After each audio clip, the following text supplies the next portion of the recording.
Amidst the rolling hills surrounding Ramallah, Khalil paced anxiously through his family home, haunted by the dread of rearrest following his release from prison the previous day. His mother shared his apprehension, her heart pounding with fear that the Israeli authorities would once again seize him. Khalil, a timid 21-year-old whose name has been concealed for his safety, was apprehended in a pre-dawn raid last October due to his alleged allegiance to Hamas.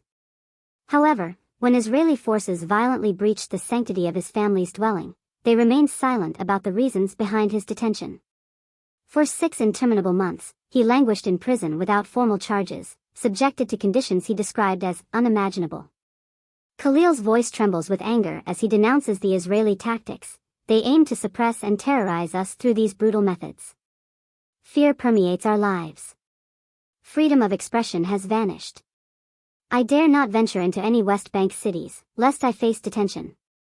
In the aftermath of Hamas's audacious raid on Israeli towns and kibbutzim last October, which claimed the lives of 1,200 people and left 250 more captive, Israeli officials, led by Prime Minister Benjamin Netanyahu, vowed to eradicate the organization. As Israeli forces unleashed their relentless assault on Gaza, purportedly targeting remnants of Hamas brigades, they have also swept through the West Bank, rounding up thousands of Palestinians in raids. The majority of those detained, according to the Palestinian Prisoners Commission, have no affiliation with Hamas. Nonetheless, the relentless raids and escalating attacks by Israeli settlers have instilled a climate of fear that undermines Hamas's rivals, Fatah, the dominant faction within the Palestinian Authority. Khalil points to Fatah's history of detaining Hamas members in the West Bank, highlighting their inability to safeguard Palestinians. These raids erode trust in the Palestinian Authority, but simultaneously fuel fear of retribution from them. They fail to protect us, yet threaten to attack us. For Khalil, the relentless Israeli raids have only stoked public outrage. As a student at Birzeit University, he observes that nearly all 24 student council leaders are either incarcerated or living in fear of detention. In recent years, the Hamas-backed bloc at Birzeit has emerged victorious in the annual student elections, a triumph often hailed as a beacon of democracy throughout the West Bank. Hamas interprets these successes as tangible evidence of its grassroots support, given the absence of Palestinian Authority elections for nearly 2 decades. However, the specter of arrest, or in some cases rearrest, has stifled open political discourse across the West Bank, where even casual expressions of support for Hamas can trigger detention. Polling conducted by the Palestinian Center for Policy and Survey Research in Ramallah indicates a surge in support for Hamas in the months following the October attack, subsequently followed by a decline in recent months. Yet, one consistent trend remains: widespread disapproval of Palestinian Authority President Mahmoud Abbas and a yearning for alternatives to his rule. In the village of Al-Mughayr, black scorch marks from a settler attack remain visible on the road and vehicles, a grim testament to the ongoing violence.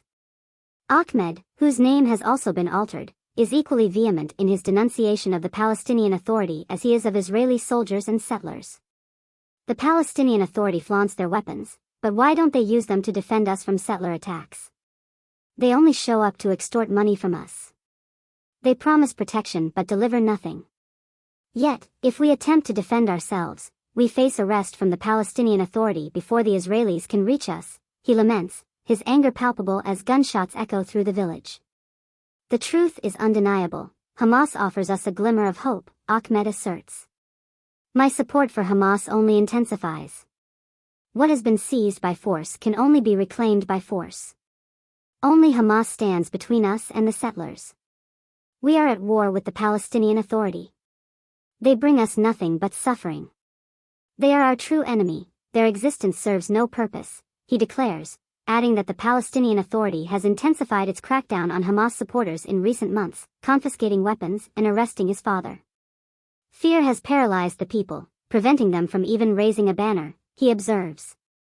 You dare not utter the name Hamas, even sporting a beard is a crime. But the more they attempt to suppress Hamas, the more its support grows. Qadura Fares, a veteran Fatah leader who chairs the Palestinian Authority's Prisoners and Ex-Prisoners Commission, laments the perceived failures that have emboldened Hamas.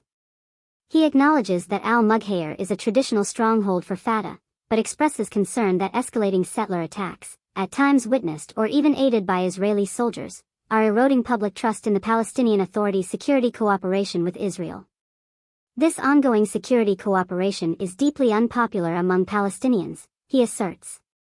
Coupled with rampant corruption and the absence of elections, which undermines their legitimacy, these factors contribute to the growing support for Hamas. Fares recounts his attendance at political gatherings in Ramallah, the de facto capital of the Palestinian Authority, where he was astonished to hear secular and Christian participants expressing support for Hamas. Hamas's popularity in the West Bank has undoubtedly risen, he concedes. One of our gravest errors has been the detention of Hamas members, and it must cease. At the core of Fares' concerns lies the realization that Fatah's decision 3 decades ago to engage in peace negotiations with Israel has ultimately yielded meager benefits for Palestinians in the West Bank. He describes the results as less than zero. We must implement profound changes and reassess our national message as Fatah to demonstrate our genuine commitment to transformation. Perhaps then, the people will reconsider their support for Hamas. Palestinians now place greater faith in Hamas's agenda, convinced that resistance against occupation represents the only viable strategy, Fares acknowledges. However, he adds, if the Palestinian people possessed their own independent state and experienced true freedom, I believe Hamas would revert to its former status as a minor party.